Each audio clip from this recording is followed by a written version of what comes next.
Hello, and welcome back to Billing Insights, your favorite podcast for medical billing. My name is Taylor. And I'm Anita. And hi, I'm Bree.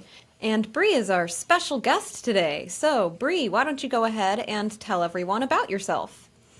Well, thanks, Taylor. Hi, everyone. My name is Bree, and I'm actually the president of Gateway Medical Solutions. I've been the president for 10 plus years, and I'm also an AAPC certified professional biller and certified professional billing instructor. I have instructed courses here at Gateway Medical Solutions for our students for the last a little over 5 years now, and I oversee daily operations as well as manage communications with our clients. Awesome. So, today Bree is here to discuss with us fee schedules. So, let's start off with what is a fee schedule? Absolutely. So a fee schedule is a set cost that is predetermined for all services and procedures offered by a provider or clinic, but it can be, the fee schedule is associated with the physician, the hospital, or other health plan groups as well. So let's start off by talking about physician fee schedules. What exactly are those and how do they work? Yeah, so physician fee schedules is actually going to be the predetermined list of costs that the clinic charges for the services that they provide. And so that list is typically a list that they determine based on Medicare pricing, because Medicare has their fee schedule published year over year. Typically, they do accommodate for cost of living increases, your geographical region, things of that nature. And so that tends to be a very good base for providers to use for their pricing. And then there's two ways that providers choose to use the Medicare physician fee schedule. The first way is that they will actually just take a multiple of that fee schedule. So some providers choose to use the Medicare physician fee schedule for their area, and they'll multiply it by 1.5 times or 2 times the Medicare fee schedule. So Medicare says that they're entitled to a payment of $75. Maybe the fee that they're sending their services out at is $150 if it's 2 times. And that is where their cost comes in. They will send that cost to Medicare and other governmental payers, as well as to commercial payers, such as Blue Cross, Aetna, Cigna, payers in that fashion. Oh, and I was just going to ask, why would it be beneficial to raise the fee schedule higher than what Medicare pays? So we usually see that providers keep their fee schedules above and beyond their contracted rates with the health plans to ensure that they receive their maximum reimbursement. Most provider contracts with health plans are written to say that payment is based on either 100% of the billed amount or 100% of your contracted rate, whichever is lower. Higher. Whichever is lower. Lower. My apologies. Okay, based on whichever is lower.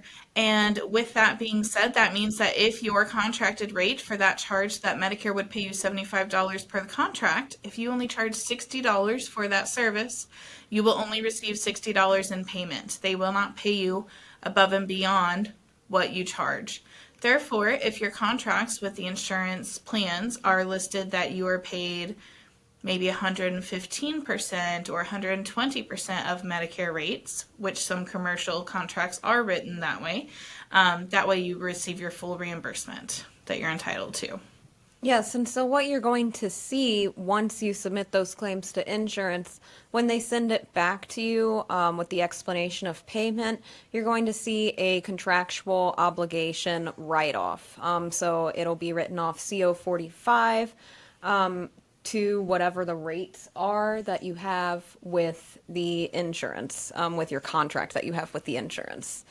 So there are 3 different types of fee schedules. The first one was physician fee schedule. Now let's move on to insurance fee schedules, or did we kind of already cover that? It kind of sounded like we did. Well, we slightly touched on it, but overall, the main thing to know about the fee schedules with the health plans is that they will use the term fee schedule when they're talking about a provider's contracted rates. And so even though the fee schedule is typically the amount that you charge that may be above and beyond your contracted rate, within reasonable means, of course. The health plan will commonly call their contracted rates with a provider a fee schedule as well.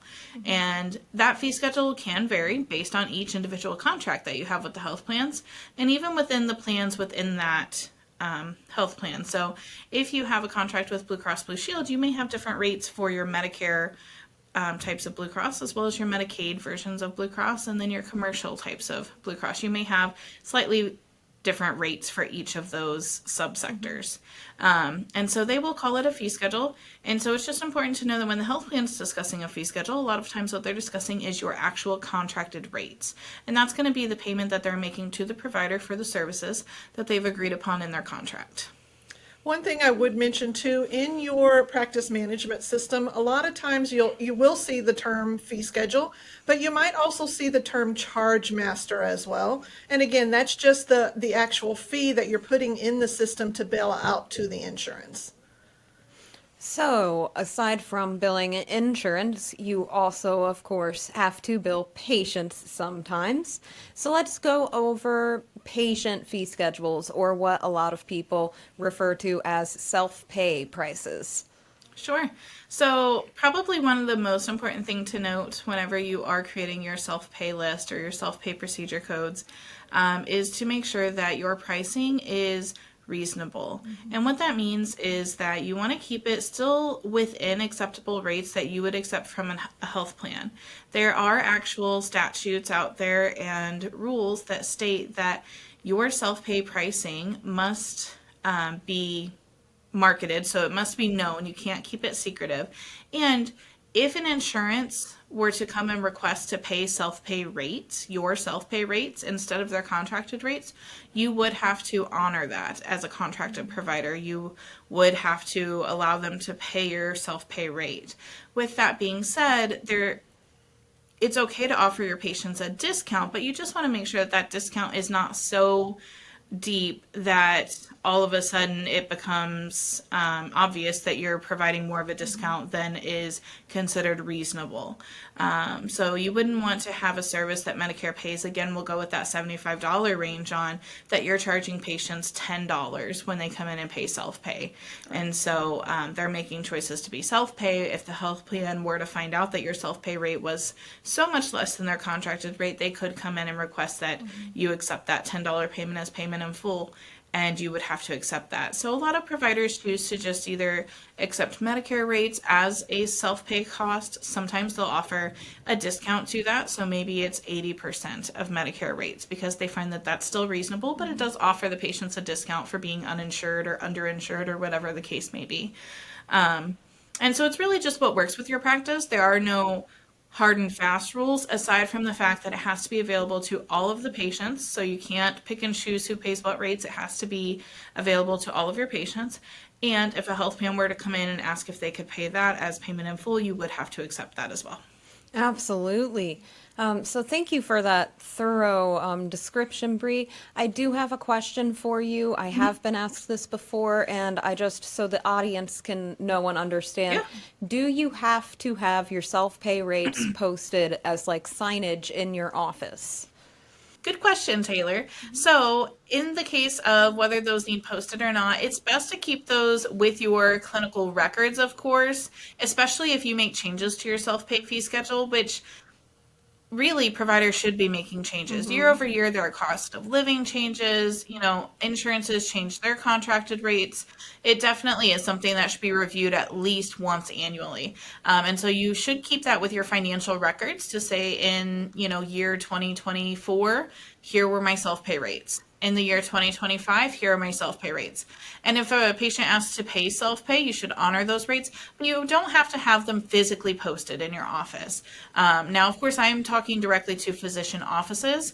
Of course, the No Surprise Law does change things a little bit for hospitals and hospital-based providers, and they should definitely read further into that law to make sure that they are following each and every part of that. So, yeah. Thank you for that answer. So we went over the 3 different types of fee schedules. We had the physician fee schedule, the insurance fee schedule, and the self-pay fee schedules. The main thing that we want to drive home is that the fee schedule that you are billing out at does not change how you are reimbursed. A lot of people Correct. think that that is a thing, and it is not. Do you guys have anything to say about that? Yeah, so it doesn't change your fee schedule as long as you are above and beyond your contracted rates. If you are charging under your contracted rates, it will change in the fact that you're going to be paid at the amount you're billing instead of at your contracted rate, which will decrease your expected revenue. But definitely, if you are already above your contracted rates by, whether it's by 1% or whether it's by 200% above your contracted rates, they're still going to pay you that contracted rate. The only instance in which it's a little bit different and that a lot of providers, want to make sure they're capturing the full reimbursement that they're allotted for is when you're talking about workers' compensation. Workers' compensation, it really varies by state.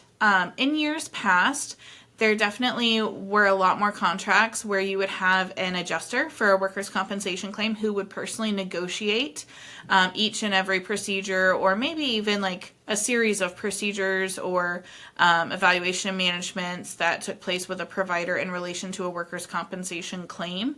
And the providers would get to negotiate that rate a little bit more. So they would typically want to charge a little bit more for those because they are a little more in depth, having to fill out the workers' compensation forms and making sure that everything's on file for if there's any sort of litigation case, etc. So there's more costs associated. However, some states have actually gone to having a workers' compensation fee schedule entirely, which means that they have this set fee schedule, and that is what you are allowed to be reimbursed if you are contracted with these workers' compensation companies, and they will not pay anything that exceeds that fee schedule. And so we are seeing more states kind of switch over to that with time. I expect eventually that they all will follow suit. But right now it's, a pretty good split. There are still some who are doing open negotiations and some who are following state fee schedules. And some of them have a state fee schedule they follow. Some of them have where they have rules where they will follow, for instance, Medicare. They'll say we'll pay you X amount above Medicare's reimbursement. Either of which is fine, but really those negotiations have kind of cut back in recent years, which just further solidifies that the providers just having a fee schedule that is so exceedingly high, maybe 800% of Medicare, 600% of Medicare, it doesn't actually capture more reimbursement. They're still being reimbursed the same as their peers who are contracted in the same fashion. But it is something to make sure that you are checking against your contracts each and every year. You don't want to all of a sudden have an increase that you've missed and now you're charging under that contracted rate. Right. So another thing that I think might be important for the audience to know is how to find Medicare's fee schedule. So first of all, you want to know what region you are in and know which website you need to go to. So I am going to go ahead and put on the screen Novitas because that one is the easiest to navigate. If you do live in a different region and you do need to look up the Medicare fee schedule on a different website, and you want to know how, you can totally drop that in the comment sections below. Please do. And we can help you out there. But for Novitas, you go to novitas.com, I believe. I kind of just Google Novitas and then click on the top link. And then there is fee schedules on the middle left of the screen. And then you just need to select your locality. So you can look up which locality you are. 99 is for the rest of everyone else. If you, after you select your state, I'm selecting Texas, and then 99 is for everyone else. You put in your CPT code, you hit OK, and then you will be able to see for participating provider and for non-participating, or is it for professional and then facility? Yes, if it's performed in an office setting versus in a facility setting, but it's Yes. still the physician fee schedule. Yes, so you can see the two different options there, but there are, of course, different websites for different states, so make sure you know what JMAC and everything like that. Do you have anything to add to that? Yeah, so I would actually recommend going to cms.gov, and you can do what's called the MPFS lookup. And MPFS stands for Medicare physician fee schedule.